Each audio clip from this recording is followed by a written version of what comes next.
ভাবতে কেমন জানি অদ্ভুত লাগে, একদিন আমরা কেউ থাকবো না।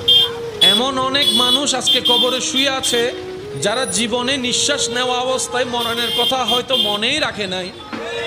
আজকে মরণ তাদেরকে এমনভাবে আলিঙ্গন করেছে, টেনে হিস্ট্রে মাটির নিচে নিয়ে গিয়েছে। তাও নিজের হাতে মাটি তাদেরকে টানে নাই, নিজের আপন সেই ব্যক্তিদের হাতে তার লাশটা আজকে মাটির মধ্যে শুয়ে আছে। যে আত্মীয় আপনদের জন্য একটা সময় সে দিন রাত দেখে নাই, পরিশ্রমের উপর পরিশ্রম করেছে, ত্যাগের উপর ত্যাগ দিয়েছে, ডান হাত তুলে দেখাই বলেন ঠিক কিনা। আজকে সেই আপনরা তাকে ঘরে রাখে। আপনি আসরের সময় মৃত্যুবরণ করেন, এশার হতে না হতে আপনার জানাজা। আপনার মৃত্যুর সংবাদটা যদি সকাল 10টায় শোনা যায়,